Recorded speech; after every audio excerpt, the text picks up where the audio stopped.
Welcome to No Boxes, Just Verses, the podcast where we go beyond the titles, beyond the resumes, beyond the bios, and we explore what really moves some of today's most inspiring leaders. 5 lessons, 5 songs, 1 unforgettable playlist. No boxes, just verses. We're not playing around. No boxes, just verses. Listen to the sound. No boxes, just verses. Our stories out loud. No boxes, just verses. Watch wisdom astound. The stories of how we found our way. Stories of how we learned to pray. Our stories out loud. Our wisdom, our pearls. Everyone say wow, wow, wow, wow, wow. Woo. No boxes, just verses. Feel it move. And today we are joined by my dear friend, Mr. Calvin Harris Jr., CPA. Calvin, welcome to No Boxes, Just Verses. Hey, Shannon. Thank you so much for having me. Glad to be here. Of course. So let me read your background really quick, and then we'll jump into your story. Calvin Harris Jr., CPA, is the Chief Executive Officer of the New York CPA, which is the New York State Society of CPAs. He's a results-driven C-suite professional with over 3 decades of successful management and leadership experience. Recognized in multiple years as one of the top 100 most influential people in accounting, Calvin has worked with organizations as diverse as the National Urban League, United Nations Foundation, Bill and Melinda Gates Foundation, Legal Services Corporation, Neighborhood Works America, the state of Maryland, and numerous startup organizations. As an expert in accounting, business, and leadership, Calvin has been quoted and interviewed by multiple media outlets from the Wall Street Journal, Inc. magazine, Forbes, CFO magazine, Black Enterprise, Accounting Today, Ebony, and on.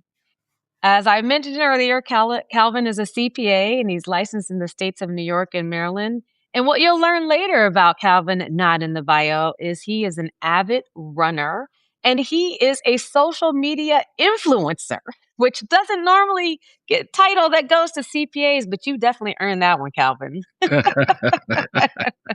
Welcome to No Boxes, Just Verses. Thank you again, Shannon. I got to tell you, the worst part of these things, I'm sure it's going to be a great conversation, is when you have to hear that bio, it's tough to listen to. I'll just say it that way. So, I mean, I'm appreciative of everything. I'll say that 3 decades part, I mean, I wrote that part, but I'm like, I might need to change that because I'm like, well, that's just another way of saying you're old, but.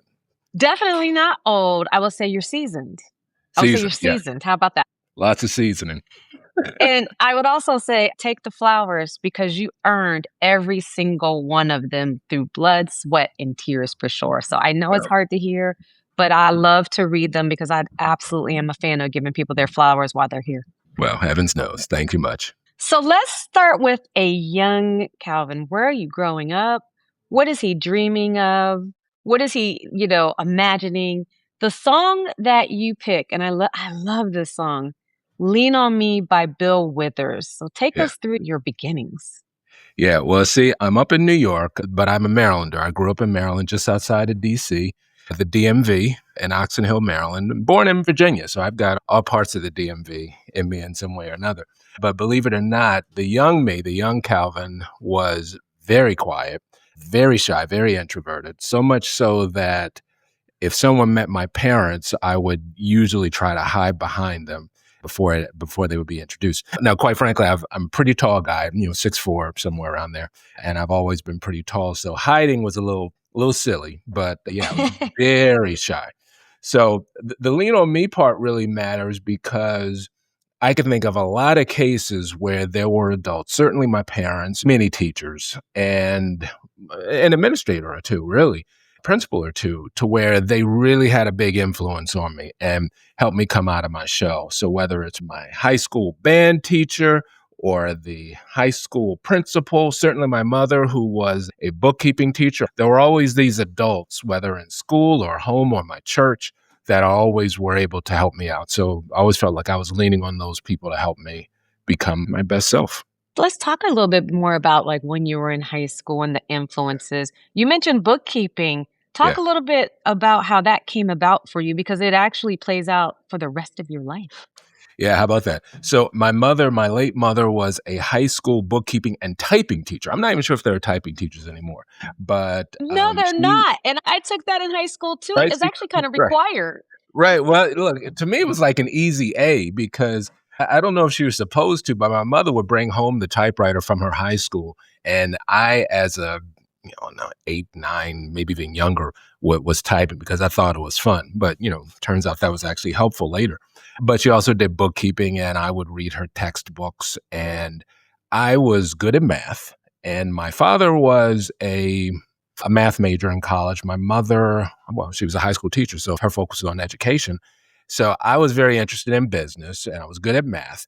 Funny enough, this stereotype really isn't true anymore in terms of how you have to be good at math to be in accounting. But nevertheless, I gravitated toward accounting and my high school had bookkeeping there and I took it and then I was locked in. So high school bookkeeping pretty much had me locked in. I knew when I went to college that I wanted to be an accounting major and I just stuck with it from there. So it was a very natural fit that I knew early on was going to be where I belonged.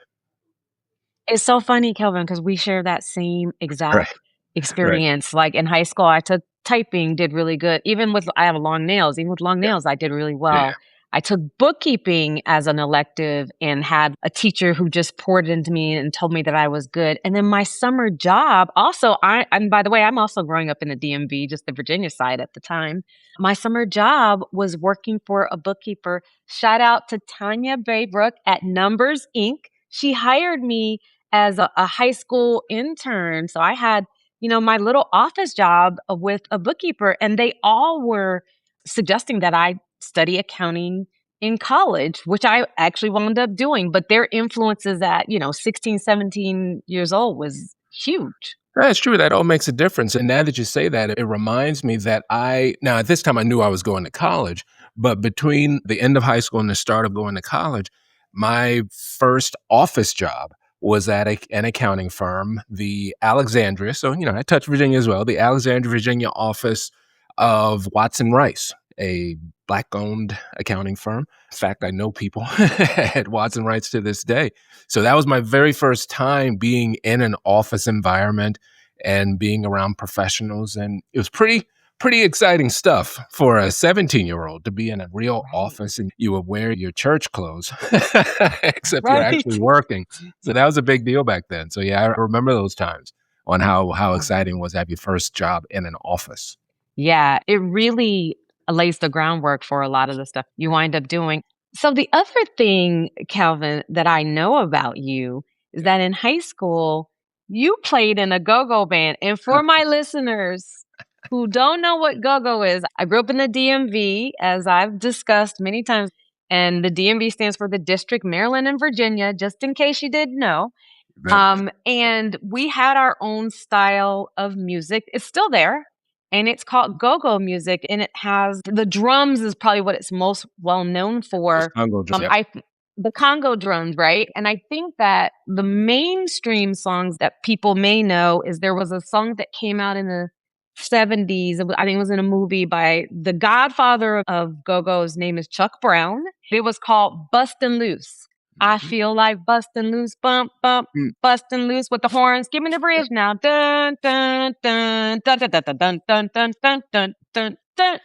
So that was a very popular song. Yeah. And so growing up, if you lived there, and this was a time where obviously we didn't have social media, Right. you didn't have national radio.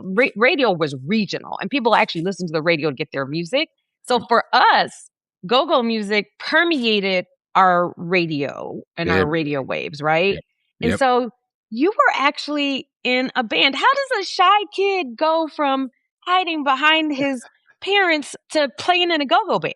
Yeah, let's see. So I started playing the saxophone, I think at the age of 8 or 9, and I played it all the way through. I actually still have, I don't play very often, but I still have a saxophone nearby. And in high school, I think my senior year, a few of the guys in the band decided we were going to, join the talent show. And, we did a little go-go band. And I'm trying to remember what song we played. And I can't remember, but I think we ended up doing a song from Rare Essence, another very prominent go-go group. And yeah, we did well in the talent show, but we didn't win. I don't know if we came in second or third. I think we came in second, but either way, we lost out to another guy who did lip syncing to Bad to the Bone. And he was a bodybuilder. He was in great shape, but he did lip sync to Bad to the Bone, dropped down to a Speedo and posed. And that's who we lost out to. So, yeah. So, The moral of the story is that you guys should have been playing your instruments in Speedos or something? well, nobody would have wanted to see that, I don't think. But then again, who knows? Maybe Who I'm wrong. knows? But I'll say we did well enough to cover pizza. So it was, but yeah, we spent about half of a year in a go-go band. So it was a lot of fun. We unfortunately never got to play beyond the high school, but it was still a fun experience. Very fun experience. Well, you definitely had to come out of your shell if you were playing in a go-go band because that's pretty out there. I'm going to put you on the spot. All right. Number one favorite go-go song of all time for you. Yeah, I knew this was coming, and I still haven't been able to really nail myself on one because there's so many. All right, so the butt always comes out because, I was in school days, and that's for a lot of people. If they don't know Bust and Loose, they know the butt. So I'm not going to go with that one. I'm going to go with, what, I think this might be yours, but it's still there as well. But Sardines and Pork and Beans, right? That's mine. Yeah. That's Yeah. mine. But I've been trying to remember who it was because it wasn't Little Benny, was it?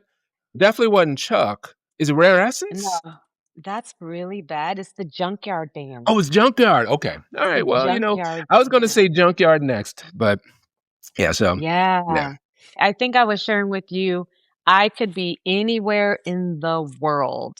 And if that song randomly comes on, you got to give me a little bit of space. I might need to go in a corner by myself, but my shoulders just start moving. Like I can't stop it because that I song can will hear it right now as you're forever, saying it. Yeah. right? Me Yeah. too. Yeah. Now, Forever. never mind that, I can hear the song in my head as we're saying it. I don't think anyone ever cares about this part. I don't know why they go together. I'm not sure they go together. Me either. But the Yeah, song listeners, itself, the song goes sardines, hey, and pork and beans, Yeah.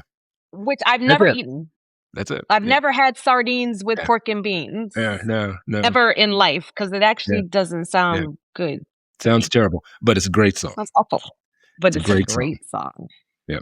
Okay, so obviously you do go to college, but take us through that journey of picking a college. Yeah, I'll say up front, I did what you're not supposed to do. I applied to one school. I intended to apply to two, which still isn't enough, but I applied to one school. I applied to Morehouse College in Atlanta. Fortunately, I got in. If I didn't get in, then who knows? Side note, I wanted to apply to Duke as well, and I was being a really trifling teenager, and I was messing around, and the application was due on a particular day. It had a deadline of a Friday. And I convinced my parents, the family was already going down to North Carolina for something. I can't remember why, but I convinced them to drive down to Durham and we were going to stop at Duke University and I was going to drop off my application the day it was due. We arrived like 10, 15 minutes late. So we missed the deadline by a little bit. And there was nowhere for you to put your application under the door or anything like that. So we literally drove down the application. The place was locked. I never turned it in. So we don't really know if I ever would have gotten into Duke or not. And things turned out fine. But Morehouse was where I wanted to go. Once I saw the campus, I just knew it was a good fit for me. And, that experience was pretty amazing. So despite the bad idea of applying to only one school, it turned out quite well. That is actually pretty gutsy. Gutsy's another word for stupid, but I'll go with gutsy. That's better. I'm going to say I was gutsy. And I'll no longer say it was a stupid idea. It was a gutsy move. Yeah. Yeah, because, my middle child, I think he applied to like 26. Like we woke up one day to look, our Amex bill had like college applications, and it was like 26 schools that he applied to. We were like, what in the world? So it's definitely different now, but I guess that also says a lot about your character. Like you had to really I had another guest call this delusional belief in oneself.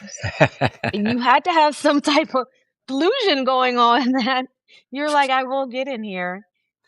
Period. Well, I will admit, I felt pretty confident that I was going to get in. My grades were good. My SAT score was good. And I had a very influential person who went to my church that was an alum or is an alum and took me down there and introduced me. So I felt quite confident I was going to get in. That said, by the time I was confident I was going to get in, it was way too late to apply anywhere else. But the thing is, as I learned more about the school and actually made it on campus, it just felt like the right place. So growing up where I did, as Howard, of course, came up. Lots of folks went to Howard, great school. Lots of folks went to Hampton. My father went to Norfolk State. My mother went to Virginia Union, also two historically Black colleges. So there were a lot out there. But once I learned about the school and actually made it to the campus, it was really the only place I wanted to go. So none of that Maryland, University, Virginia, Georgetown. You were like, yep, I'm going to Morehouse. Well, it works out for you because obviously this shapes a lot of who you wind up becoming, but it's not without its struggles. And, the next song that you pick, by the way, I'm always team Tupac in the Tupac Biggie wars, if you will. You pick a Tupac song, keep your head up. Well, I'll say that I realized I chose the Tupac song that precedes the time of that struggle. But I graduated from Morehouse in 4 years. And, frankly, it doesn't matter how long it takes you to graduate. It just matters that you do. But it wasn't 4 consecutive years. I had a good freshman year. It was the normal challenges that people go through. But what I didn't know, my family was struggling a lot. We had some significant, serious financial challenges. So much so that, unbeknownst to me, for my entire second semester in my freshman year, my family had lost the place we were living.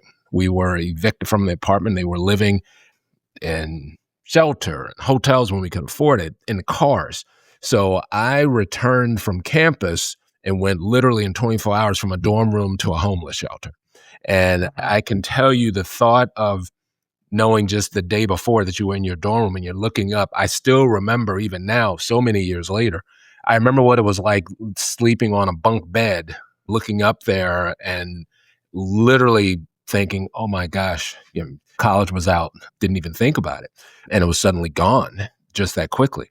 So we spent that summer pretty much homeless. Our homelessness was, homeless is still homeless, I realize. We were fortunately able to live out of a hotel most of the time. We didn't have to spend but so much time in a shelter. Fortunately, there wasn't any point, at least once I was there, that we were literally on the street or having to be in a car, but we had no place to live. And fortunately, by the end of the summer, it was pretty clear that we found a place to live. By that time, there wasn't any real focus on college. I didn't mention this earlier, I think. I'd actually lost my scholarship, which adds to it. At Morehouse, my grades were fine. And funny, this is back then. This sort of thing would never happen now. I can tell you as a former administrator, I was supposed to take a certain number of credit hours per semester. I believe the number was 15 credit hours. And each semester I took 14. So even though my GPA was well above, I took 1 credit less and my scholarship was taken away. Now, I can tell you now, because I spent a lot of my career, almost a decade, in higher education, you would never let that happen, because what would happen is the moment a student would even try to go below a threshold, there would be a flag and you would stop that student from even adjusting, or at least you would counsel them. There was no such thing in place. So certainly the mistake was mine in terms of not making sure that I was doing what I needed to do. But in all candor, schools now have better processes in place to make sure that kind of thing doesn't happen. So I take full ownership of the mistake. But when even if I hadn't lost the scholarship, my family was housing insecure. The likelihood of me making it back to school was out. So I spent that next year working at a moving company. And I can tell you that, 1988, 89, one of the most important years, and frustrating and challenging and stressful years I can ever remember, because I remember sitting around in the back of a moving truck thinking and wondering what my friends are doing down in Atlanta in college. And there were so many people I met at that moving company that actually were just as smart, if not smarter than I was, and they weren't able to go. So for various reasons, there was a guy who started a family very early. Some just simply didn't have the money. So, one thing that, to try to pull something positive from it, was to learn from that year that, a lot of people like to talk about how they pulled themselves up by their bootstraps, or they got wherever they got solely through hard work. And no doubt, I've yet to meet anyone that's accomplished anything that didn't work hard. I've absolutely worked very hard for what I have. That said, I've also not met too many people. I haven't met anybody. I shouldn't even qualify. I haven't met anyone who's accomplished anything that is also didn't have some degree of luck or blessings or whatever you want to call it. I tend to think you need a little bit of both to be successful. And those guys I met, they didn't have that good fortune. They didn't have that luck. They absolutely were smart. They absolutely had the desire, and they just simply couldn't go. So I've never really forgotten that you just can't judge somebody by what they're doing. I mean, I can still think of guys who worked at that moving company who could just do this crazy math just in their head. No problem. They were brilliant. They worked at a moving company. You might look down at somebody because of what they're doing, but you don't know where they are. You don't know what they've been. So I at least did learn that from that year. But when it comes to keeping my head up, I was very frustrated to not be in school because I could literally see the trajectory of my life changing while I was there. Fortunately, there were, three people immediately come to mind who ended up doing things to get me back into school. One absolutely was my father, who called Morehouse all the time to try to get my scholarship back. He was successful in that regard. And I'm thinking, well, why are you even bothering? We don't even have enough money for me to go, even if you do get the scholarship. He said, let me worry about that. The other was the person who recruited me down there. The guy went to my church, Henry Thompson, who took me down there while I was at the moving company, drove me down to Morehouse and made a pitch to the third person, that'd be Sterling Hudson, who at the time was in charge of, I believe, admissions at Morehouse. And I don't know how he did it. I mean, he was absolutely in position to do so, but Mr. Hudson basically made the decision that, we're going to admit him back into school and we're going to give him back his scholarship, which was just, it took a while and it happened at the last minute, but those three did something to where I can't say that I did anything to get myself back in school. That just ain't true. Those three people, and I'm sure there were others, but certainly those three men did what needed to happen to get me back in school. And it's because of them that I ended up getting back. So fortunately, with just 1 year out of school, I was able to go back down to Morehouse. And I like the joke. It just happens to be true. The semester I got back, I got my best grades that sophomore year. I got 1B and a bunch of A's that semester. I mean, I was on Dean's list in the end. I graduated with honors, but my grades were absolutely the best in that sophomore year. And I don't think that's coincidental because I came back on fire. I was like, now that I'm back, I am not going to let up. So, sometimes you just need the motivation. I know it humbled you because working certainly with that moving company was hard labor for sure. Yeah. And then your friends are over here that you met and they're in school, and you know how, school is hard, but it's not like that. We all know this. It's It's a totally different level. I love that you picked the song Keep Your Head Up. Yeah. I'm wondering, what were the conversations you were having with yourself at that time to keep your head up? Yeah, I gotta admit, it was less about the conversations with myself and more about the conversations with others. I can distinctly remember 1 week, just 1 week before we ended up going down to college. It was mid-August. So we're at the point to where if I'm going back to school, it's got to be happening now. I heard good things from Mr. Hudson, from Mr. Thompson, but it wasn't really confirmed. And even if it was confirmed, I was like, okay, if it gets confirmed, what are we going to do? Just drive down to Atlanta and hope I find a place to stay? I remember my father saying it literally. We were leaving. It ends up being ironic, I suppose, but we were leaving church that day, and I was saying, forget Morehouse. There are all these great schools here nearby. I'll just go to one of those schools. No problem. They don't want me there. I won't go. And I remember him saying that we're not going to give up. You're going to keep your head up and we're going to find a way to make it work. And he was right. So I'd love to say it was self-talk, but it wasn't. It was other people who kept telling me to keep my head up and that things were going to get easier. And they did. This is the beginning, or at least this is where you have articulated what is going to be a common story for you, that there are people who believe in you and see things in you that you are not seeing in yourself. I don't know if this is where it started, but this is certainly a loud example of it playing out, and it's going to play out again and again and again for you. Yep, yeah. No doubt. I'd love to say it was all self-belief, but that would not be true. It was seeing more than I could ever see.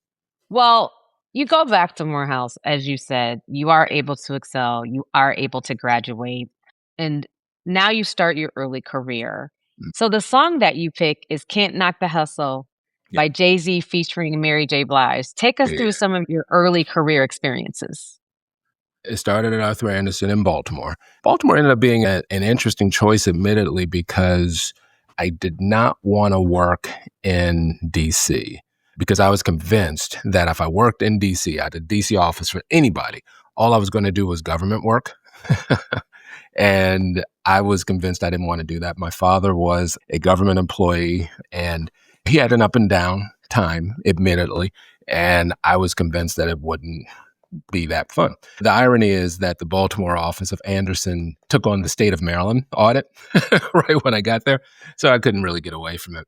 It ended up being a really good fit. But I chose Can't Knock the Hustle because from my Andersen experience and everything that came directly from that experience, I learned that, so much of what's going to happen in your career is going to be from you making the moves, from you doing the things.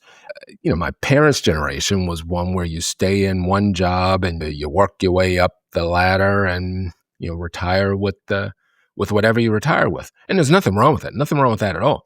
That was absolutely not my career path.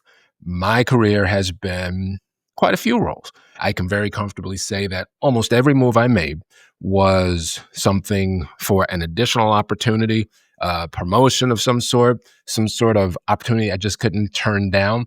And I remember when I did my first move, it really was a shock to my father, to my grandmother, his mother. And after a while, they realized, oh no, he actually does know what he's doing when he makes these moves. So for me, Can't Knock the Hustle is really all about, you got to figure out what your way of moving forward is going to be. Because what worked well and what has worked well for me is absolutely different than what my parents experienced. Totally different generation. Like you, growing up in the DC area, and also mostly everybody I knew's parent did something related to whether it was state, local, or federal government, everybody, mine Yeah. included.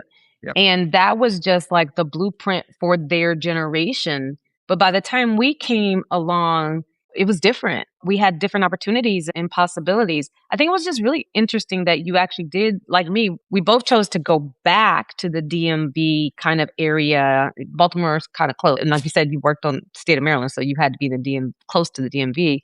Yep. But as a young lawyer, I went back there first because, it's our home, but it was like a different, because I didn't work for the government. And you didn't work for a government. And it was like an eye-opening experience to have a new career that was, now you're working for these big accounting firms and these big law firms. And many of us were kind of the first generation to be able to do so, quite frankly.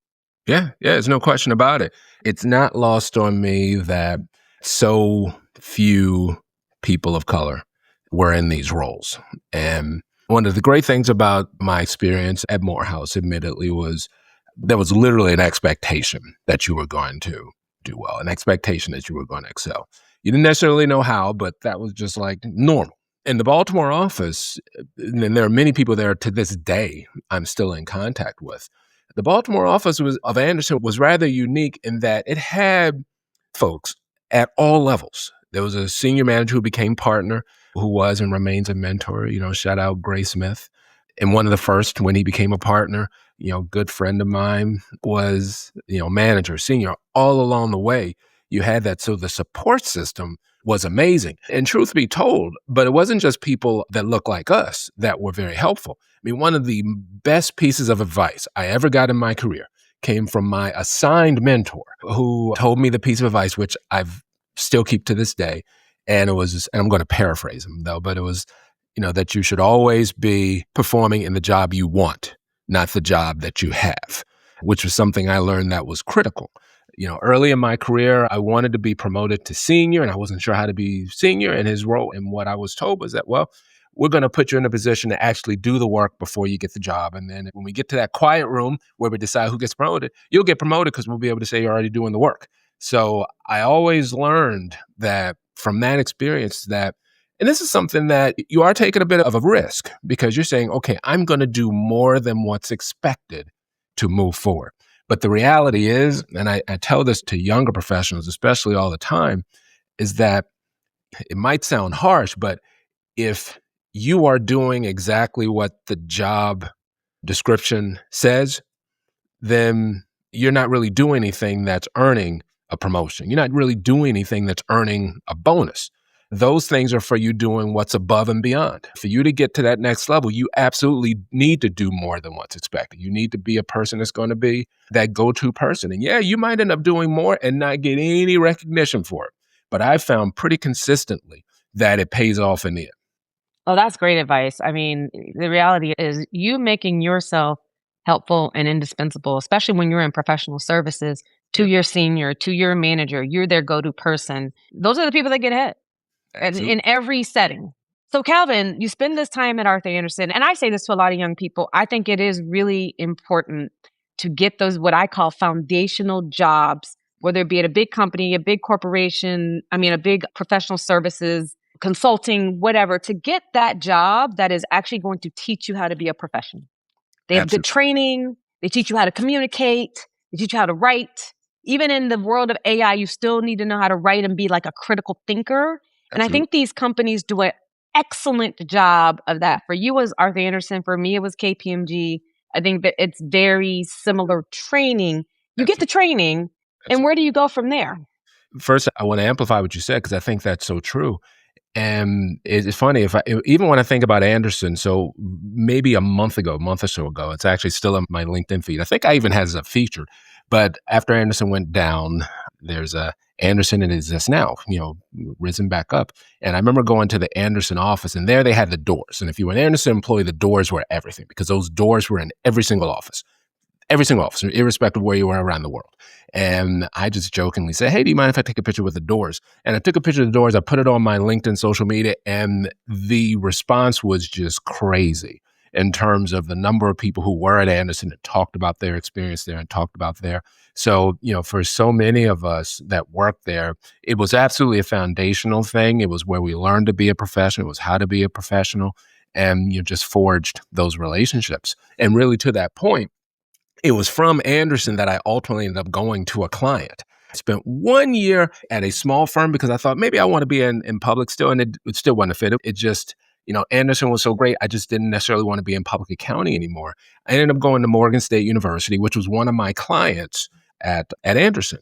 And it was there where I had my first time, and this is going to be something that happens many times in my career, the first time I got promoted into a job. I will say I didn't necessarily seek. In that case, I'm not even sure if I wanted it. I went there as a senior accountant, and I was doing more like special projects for the college on the administrative side. And I was moved into the acting controller role, basically the person in charge of that. And that happened when I think I was 29. So I was pretty young to be a controller at a college of that size. And I struggled in the role because what I learned in the role was, and it wasn't because of the technical skill. I absolutely had the technical skill, but what I learned in that role, which is something that is critical when you're in a leadership role, in leadership roles, it often will not be about your technical expertise. You need to have that technical as the background. That needs to be as your foundation. But your ability to succeed as a leader is often going to be based on how you can communicate with others, how you can network with your colleagues, how you can, frankly, influence people who don't have to listen to you to do what you need to have done to move that work forward. Quite frankly, I wasn't very good at that. And I was in the role for about 2.5 years, and I enjoyed the work, but quite honestly, I'm not sure I was ready for that level of a role, not because of my age, but because I didn't understand how I needed to lead to be successful. So I left Morgan, and this is when I actually started working in DC. My first DC job, I moved from Morgan to FTI Consulting, did forensic accounting work, loved that work. But in the end, after a few years in that role, I realized that I missed being behind a desk. And that was probably one of the last times I was doing other than when I was consulting for myself, probably one of the last times I was in a professional services role. I moved from there to NeighborWorks America as their controller. And it was at NeighborWorks, I ended up having my second time, or maybe third time, depending on how you want to look at it, to where I was moved into a role to where I wasn't seeking. I was made the acting CFO of NeighborWorks America. Technically, they already had a role called, I believe, Director of Finance and Administration, but they decided they wanted to make a real CFO role.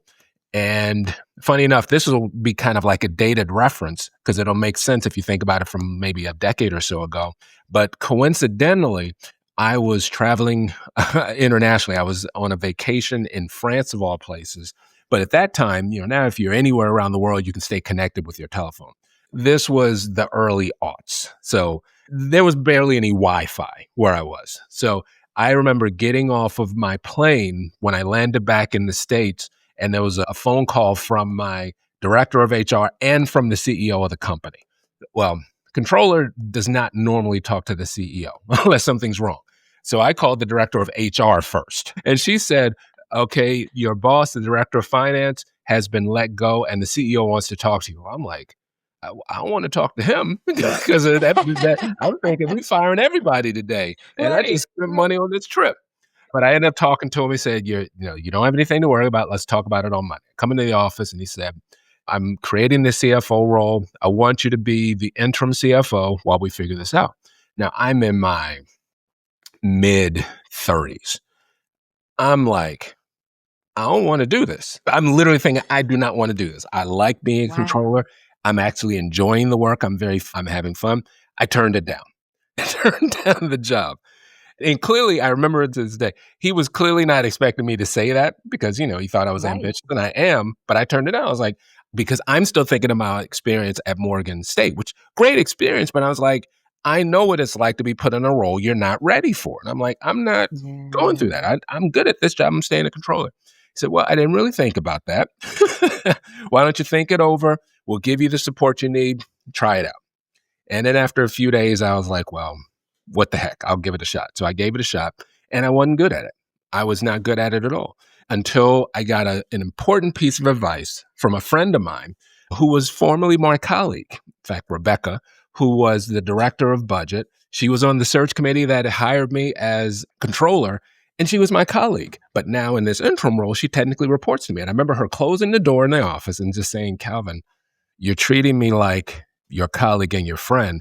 You need to act like my boss. So you're not Alan. That's the former boss. You're not Alan. You need to be who you are. It was honestly like when she said that, a light went off because it was Hmm. almost like I got approval to kind of do the things I wanted. And at that point, I did what I wanted to do. I didn't do what I thought Alan might want to do or anyone else. It's like, okay, if I'm going to go up in flames, we're at least going to do it my way. And things went so well after that. I realized, you know what? I think I might want to be a CFO instead of a controller. And it was because of that advice from Rebecca, that advice from Becky, and as well the CEO who thought I could be in the role. Now, funny enough, when they ended up hiring for the CFO, I didn't get the job, which I didn't take any offense to because the person they hired on paper had way, way more experience. So I didn't take any offense. But by that time, I was like, you know what? If I'm not going to be CFO, I think I want to go elsewhere, not in any sort of anger, just because I felt this taste of being the top level finance person. I don't want to move back down. So I remember the conversation. It was a great conversation. And I know it was a great conversation because when I ultimately became the CFO at the National Urban League, that CEO was one of my references. So I left on very good terms from NeighborWorks, but I was like, I don't want to go back to the role. So I ended up going from there to UM Foundation. And while I was technically the controller, they didn't have a CFO at the time there. And then shortly after, I ended up moving to my very first role as a CFO at the Council for Excellence in Government, and followed by that with time at ARIS, TB Foundation. And then there's a bit of consulting. And ultimately, I ended up in New York with the Urban League. But the reality is, much like at Morgan, where that VP of Finance and Administration saw something, may move me into role, and it didn't work out as well as I would have liked. When I got to NeighborWorks, I learned that it's important for you to do the job the way you think it should be done, and it will work out. And you also are starting to embrace the fact that there are people out there who see things in you that you're not seeing in yourself. You're obviously giving off something that shows that you can do these things, even when you don't know that you're doing them. And so it starts to work for you. You have success, and then you're no longer a newbie in the career. You're like actually rising, climbing that ladder. But then, I like to say, I say this a lot of episodes, life starts lifing. You have pivotal moments in your kind of mid-career, and I love the song that you picked. It's I'm Still Standing by Elton John. Yeah, I mean, gosh, that fits into a whole bunch of different things, really. So I mentioned Eris, where I was the CFO. And interestingly enough, the CEO that hired me in that role left the organization maybe a year and a half in. And the CEO who replaced him had a very different thought in terms of what he wanted in a CFO. And ultimately, it just wasn't a good fit. I ended up leaving the organization. And this is 2000 and I think 13. I ended up doing consulting during that time period. It was one of those cases, and it's funny enough, as I'm recording now, I'm actually at my best friend's house, and we were also consulting partners at the same time. But it was during that time period that we were struggling to try to make consulting work. We had some good success. We also had some challenges. But even during that time, there were times when the money was tight. To think how far I had gotten into my career to where I was broke, couldn't afford to fix my car, couldn't afford to get anywhere except unless I walked there, needed assistance just for the most basic sort of supplies. So that was a really tough time. And, part of it was so tough is that, man, we made it through all these things when I was, 19 or whatnot. I wouldn't have expected this kind of thing when I'm so much later in life, but that's just the way it worked. But there ended up being opportunities still came my way. As it turns out, the clients I ended up having, the ones that actually paid, ended up being through relationships I made in the past. I was doing work in Washington, D.C. I had a client, and that came through a colleague, a former colleague at NeighborWorks America. I ended up also doing client work at Baltimore City Community College as their interim CFO. That came through a person who's a mentor and, frankly, my coach, now in many ways, Nat Alston. And it was through that job that ended up going back in. I was at Baltimore City Community College as an interim CFO and still doing work. I was only there part-time, and the reason I was part-time was that they had a change at the president's level, and the interim president was a retired person, amazing woman, but she made it very clear she was not going to be the permanent president, but she made a change in their CFO. So what she was looking for was very specific. She wanted to bring in someone who could be their CFO for a short period of time with no expectation of getting the job. And once the new CEO came on board, that person decides what they want to do. It fit me perfectly because I was able to do the work. But I'll say right now, this is not how you interview for a job, because this ain't what you do, because it's another one of those moments that keep coming up. I remember when I was sitting down with Dr. Andersen, and I'm looking at the job description of the role, and I had spent a lot of years in higher education, so I knew I could do the job, but there were things on the job description that didn't fit. Like, for example, in higher education, you typically need to have a master's degree to be in there. Now, I'm a CPA, and we're having these conversations actually quite timely because there are all these conversations in terms of 150 credit hours or a master's and whatnot. Well, I'm an old enough CPA that I have only a bachelor's degree. I do not have a master's. And I remember sitting with Dr. Andersen to be her interim CFO, and she's asking me about the job. I was like, well, yeah, I'm good. I said, but I can't imagine that you'll hire me. And she's like, well, why is that? Can you not do the job? I said, oh, no, I can absolutely do the job. I said, but I've spent a decent amount of time in higher education. I don't have a master's degree. And I remember her saying, so Calvin, if you can do the job, that's all that matters. We'll put you in there. And I was in the job, and it just ended up being a really good fit. Baltimore City Community College is in West Baltimore.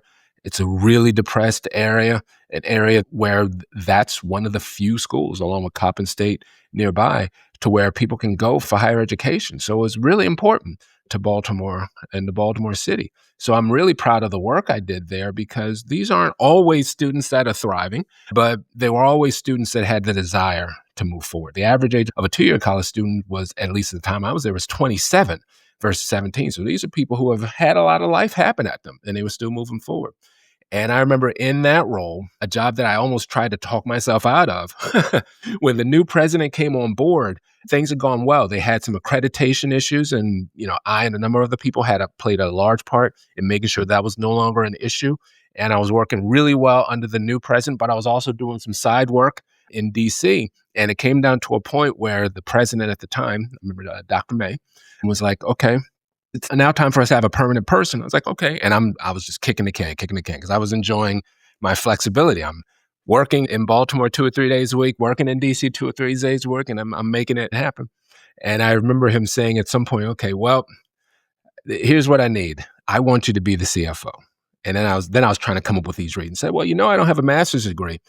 And I don't know if I should say this, but it's too late. It already happened. They changed the job description to where it said master's. They added 2 words, or CPA, for that job description. So suddenly I'm able to take the job, and I'm trying to come up with all these reasons. And it's not because I didn't enjoy the work. And I remember at some point, it's like, okay, you got 2 options. Now, technically, he couldn't guarantee me the job, technically, because it's, public entity. But I'm already in the job. I'm doing the things that need to happen. If I applied, I was probably going to get it. I mean, it's like, almost certain I was going to get it. He said, all right, I need for you either to apply for the job or lead the search committee for your replacement. Either one, that's your choice. So I thought about it, very short period of time. I took the job. I moved into the job, and I spent the last few years in there permanently, and very proud of the work that we did there. President came on board, wasn't nearly as good a fit, and just as good fortune would have it, a friend of mine, I actually mentioned earlier, Rebecca, who was at NeighborWorks, someone had contacted her about a job happening in New York with the National Urban League, and she said, you should talk to Calvin. And the timing was just perfect because I wasn't enjoying the work at the college as much as I used to. It was clear it just wasn't a good fit for me. And I'm like, Maryland is home, but what if? So I applied for the job, and honestly, Shannon, I didn't think anything would come of it. I was pretty convinced that I'm just doing this for the heck. This is the Urban League. Why in the world would they want some guy from Baltimore, from Maryland up in there?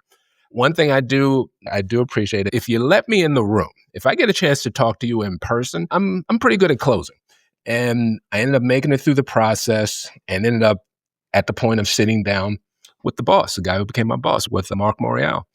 And I remember the conversation as one of his finalists, and he actually was down here in DC, and we met and we just kind of had lunch and dinner. And he just asked, okay, what do I need to know? And I just talked to him about how I would do the job and how I would approach it. And my approach was really just driven by the things I had learned from the times I had succeeded. And then just as importantly, the times I hadn't succeeded, that I thought it was important as a CFO to be as open as you possibly could be. In that role, you're of course in charge of the money. You're in charge of that protection, but it doesn't matter if you're creating an environment where people don't want to work with you. I thought it was critically important that I'm as much a part of the team. I understand what everyone is doing. And, Mark took a chance on me because on paper, I saw who some of the other candidates were. On paper, I should not have been his choice, but it ended up being the reason I went to New York. Mark chose me as his CFO. I ended up there, including during the time of COVID. I would say up until becoming the CEO of NYSSCPA, it was the most amazing job I ever had. And I'm still amazed and baffled that some shy kid from Oxon Hill, Maryland ended up working out in New York. I love that. This podcast is called No Boxes, Just Verses, obviously. And it's the whole thing about the boxing and the resume and is the piece of paper right? And I mean, again, I think there's definitely times early in your career where people won't give you a chance because it doesn't say Arthur Andersen on it. But once you get to a certain level, and I think you've said this earlier, it isn't about just that piece of paper because everybody has the piece of paper at this point. What makes you unique? What is your secret sauce? And especially, like you said, how you close, your communication, your storytelling, those soft skills, those really come into play. And so I think that shy kid would certainly be very proud, but there was something in you. I mean, the fact that you joined a go-go band and you're shy, there's something in you that shows that you actually can do those skills and actually excel at those skills. I think that's what winds up being like that throughput throughout your own story. And so, well, look, this takes us in kind of to your phase where you are right now. As I alluded to in the beginning, you lead one of the largest CPA societies in the world, New York's, and you lead it. You're not, you had all these roles as the CFO. You are now the CEO. You're also, I need my listeners to understand, a social media influencer. And I cannot wait to understand how that comes about. Your TikToks and your posts, what you guys have got to see and follow him. We'll put that in the show notes. Some of the t-shirts that he wears and the sayings that he has, he's making being a CPA cool. in so many ways. You're certainly not the pocket protector CPA No. stereotype. And so I love to understand how this phase of your life happens. And the song that you pick is so appropriate. It's Empire State of Mind, Jay-Z featuring Alicia Keys. Yeah, I realize that song choice is a bit on the nose, but it just fits. Truth be told, whenever I'm flying into New York, I always put that song on. Literally, whenever I'm flying into New York, I always put on that song. I have it on my playlist ready to play. That, and I also go with Frank Sinatra, admittedly, New York. So yeah, this phase of my life is all about New York, and I remain amazed that I'm there. And the entire state's a very unique place. And I realize everyone's always going to be partial to where they're from. I get that. I'm very partial to Maryland and the DMV. I love it. I love that area as well. That will always be home. But I got to say, there's something unique about New York because there are so many things that happen there first. And, it's not an exaggeration to call it the financial and global capital of the world, at the very least, the United States. The state includes the biggest city out there. And to have the role I am is just amazing. Now, in terms of the social media component, I will say one of the things that I was asked to do when I moved into the role was to be a spokesperson for the job. And, I figure there's more than one way to be a CEO. And I'm not saying good or bad. You can be that person that, that grinds through, or you can be the outward facing. And frankly, I'm probably a bit of both. But these days I go with the outward facing. And the outward facing I do for a few reasons. Not just because I was asked to do that. Side note, New Yorkers tend not to be bashful anyway. Even my friends from upstate, they may be less bashful than the ones from New York City, but they're still louder than folks in other parts of the country, truth be told. So part of it is absolutely just leaning into what New York is all about, which is about, here we are. This is New York. But also, it is not lost on me that I am the second person of color. Shout out to Ralph Thomas, the now retired CEO of New Jersey. I'm just the second person of color to be in this role. 3 and 4 are my colleagues, Jeff Brown in Illinois and AJ Johnson in New Jersey. The 4 of us are it in the history of the accounting profession to be in this role.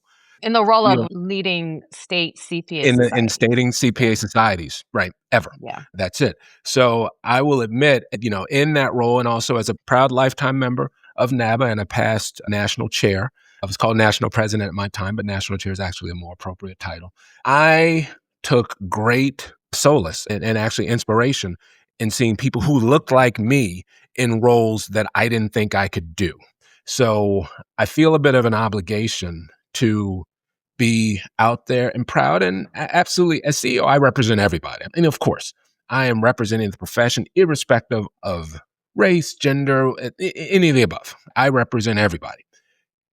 And I am a Black man. Well, and cool people who are CPAs, because you definitely bring the cool back to CPA. Hey, I try to. But, yeah, I'll admit one thing I have learned, though, is you should just be whoever you are, because CPAs and accountants, we often have these self-inflicted wounds on what an accountant should look like or what we should do. Most of the things that I found had the most impact, or at least the most influence, if you will, were things where I just kind of stepped out. I don't mind showing people just how many tattoos I have on hold your arm. Yeah. Yeah. Well, this goes all the way up. Yeah. But, look, I even got a little Eye of Horus on me. I've got ink on me. I wear T-shirts that are trying to be amusing. But at the same time, we do amazing work in advocacy and moving the profession forward. We don't have to be one thing. I always give credit really to younger professionals. The reason I'm on social media at all, whether it's LinkedIn, TikTok, Instagram, it's generally based on the younger professionals that encourage me to be there. And the reason they encouraged me to be there was because they don't see people who are, let's say, seasoned there. And, I'm having a good time with it. There are things that I post that have absolutely nothing to do with accounting. And I've posted things related to my running. I've posted things that, related to my medical condition that I have to manage, all sorts of things. Why? Because I'm a whole person. I am the proud CEO of this organization, and I'm a runner, and I'm an advocate for sarcoidosis, and I'm a proud NABA member. And you don't have to choose one place. You don't have any boxes. You get to choose what you are. Yeah. So New York, as much as anything, is what's helped me do that. It's almost like a bit of a capstone to my career, to like all the things I learned from my childhood, being that shy kid, to the jobs I succeeded at, to the jobs I struggled at. By the time I got to New York, it was like, oh wow, this is all together. And I'm not perfect. I'm still a work in progress. I've made many mistakes and I continue to make them. But for me, New York is all those things that say if you can make it there, you can make it anywhere. I got to admit, no one is more surprised at how great New York fits me than I am. But it's, Empire State of Mind was like the perfect song for this phase of my life. So, for those who don't know about all of these state societies that represent various professions, one of the biggest ones is CPAs. Tell us a little bit more about what the New York State Society is for CPAs, how big it is, and what you guys do. So NYCPA, or the New York State Society of CPAs, we're actually the very first. Of all the state CPA societies, we are the very first, and we're one of the biggest. California is certainly bigger than we are. It's a bigger state. Then Texas, and then, us in Florida go back and forth on who's next. So Shout out to Denise. Shout out to that's true. California Shout out to CPAs. Denise. I'm a little biased because I'm a member, but go ahead. I Hey, digress. look, Denise is fantastic. She is one of my favorite colleagues. And heck, as it turns out, California and New York share a few members, including one of my board members is one of your past chairs. So yeah, but New York was first. And as it turns out, the CPA credential began in New York. So we're one of the biggest out there. We're absolutely the oldest, and we represent all of the CPAs in New York State. And because of the influence that New York has to the country and frankly, the entire world, when you're leading NYCPA, you're of course focused on New York, but you always have to think beyond your borders. So there are often times that I may not talk about something that's happening in another state per se, because I don't always think that's appropriate. But certainly we talk about things that may be happening on the federal level that are affecting us, or things that are happening globally that will affect us. Because the reality is, so much of business and commercialism is happening right in New York State. So our vision is New York State and beyond. I love it. And, can you share with our listeners what's next for you, what you guys are working on now? Because you're working on some really big stuff that is Yeah. changing literally the profession. So I'd love for you to share that, as well as how can we support and follow you and what all the, because your social is really fun to follow. How can we do that as well? Yeah, well, I'll say in terms of the society, for NYCPA, one of the strongest things we do is advocacy work. We've had an amazing year. We've just recently added, and our governor signed, a law bringing an additional pathway of 120 credit hours plus 2 years of experience. Older, well, let's say seasoned CPAs like myself will say, that sounds familiar. It should sound familiar because it's very similar to what we had back in our day. We're working to make sure we're bringing that on home. And we're also looking to, really expand what we're already seeing in emerging tech and AI, because I think that's one of the most important things that accountants really need to be paying attention and business people need to be paying attention to. I know a lot of people are already using, different tech as almost glorified search engines, but there are opportunities out there that we're really missing, and state societies like New York are really trying to focus on that and making sure that we're positioning our members and frankly the profession as a whole to really take advantage of what's already there and what's next. So these days, of course, we respect and love our history, but so much of what's coming in accounting really have to be forward facing. Yeah, absolutely. And I mean, I think that, as you alluded to, when, certainly when you and I both took the CPA exam, I mean, I took the CPA exam my last year of college, like before I had even graduated. Like Mhm. you could actually sit for it. I had enough credit hours, if you will, which is basically a bachelor's degree. And There you then go. things changed. And now you basically needed, after we did it, you needed to have a master's degree. And I Right. think we saw our numbers plummet. And They then did. we also certainly saw the impact on people of color No and question. women, like the numbers really Yeah. impacted there just because it's really, really hard to say you can't sit for an exam until you have a master's degree because now you got to have at least another year of school and the That's right. impacts of not being able to make money while you're spending that other year in school to only get out of school. And at the time, and I think this is changing, but at the time, to make a very small wage compared to your friends who went directly into consulting or went to a different type of graduate program. I think that really impacted the number of accountants. Am I right? Is that Oh, there's no question. I mean, you basically described so well what so many people have been saying as to why we needed and need additional options. Now, the good news is that for a person that wants to have a master's, at least in New York, and this is what I'm seeing in most other states, is that you still can do that. Nothing's happening that prevents you from going down that pathway, pun intended, if you prefer to. But we're giving you additional options. And I don't know about you, but I tend to think more options are good. More options, I think, are good. And I think that this is a win for the profession. I agree. And Calvin explained, I mean, at this point, we're talking about the changes that you guys made. But in 2026, what do you predict will happen? Because this is a state by state thing in terms Yeah. of changing these requirements. Yeah. What are you seeing out there? Well, the good news is that this is happening nationwide. New York is somewhere in the 20s. I think we're 23 or 24. So we're right around the middle, slightly ahead of the middle on there. So what I'm seeing is that half of the states are doing something this year. And that includes really big states. California, as you know, has already done it. New York is now, we've done it. And you're going to see the same. In 2026, I think you'll see the other half do the same thing. And that's partially because states have different legislative cycles. Ours in New York has just a defined number of years. Some have an entire year going on. Some actually don't meet, but every other year. So you had half happen in 2025. You should expect that the other half will do 2026.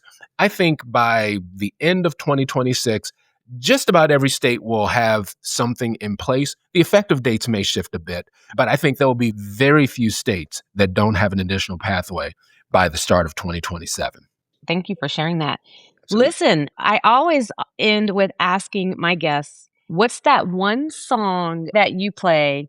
We know you are now an avid runner, have completed several marathons. That's why I Yeah. tell people to follow you on social media, because you can follow this whole marathon journey, and it has been quite a journey. I'm very proud of you, by the Thank you. way, in finishing that last New York marathon, because it was, I know, more than a notion and more Whew. than a struggle. Runner's But you knees, did no it. joke. You did it. But what is that song that helps you, that makes you just smile and makes you happy? Yeah, that was honestly a tough one. And I think the song probably varies by the week and the day. But lately, it's been, interestingly enough, we talked about go-go, we talked about hip-hop, of course, R&B. This is actually Bon Jovi.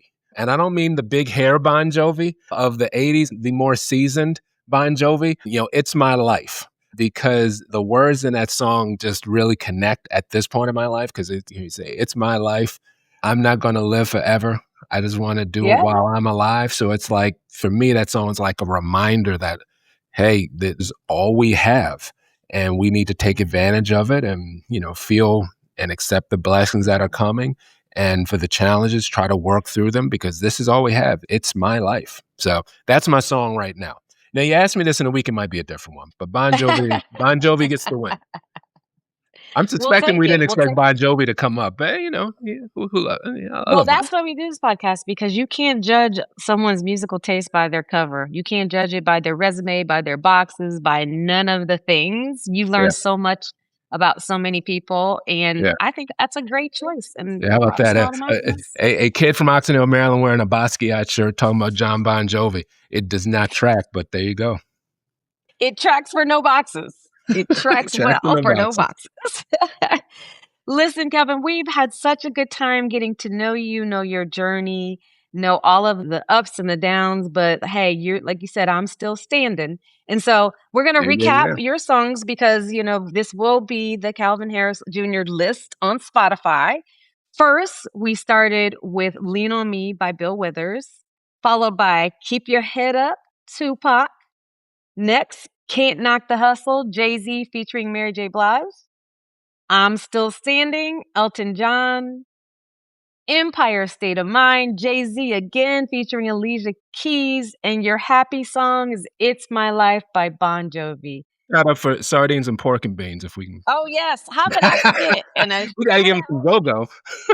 we got to put the go-go on the list. That will absolutely be on your list. Shout out to the Junkyard Band. Yes, indeed. Who knew we'd be talking about the Junkyard Band? But shout out to them. Calvin, it has been a life well lived. That little shy boy hiding behind the parents' knees, he did okay for himself. Very proud of everything that you've done, and you're still not done. We're still here to follow and support all of the stuff you are working on, Mr. CEO, and we thank you for sharing your life and your lesson with the No Boxes Just Versus family. Thank you, thank you, thank you, Calvin.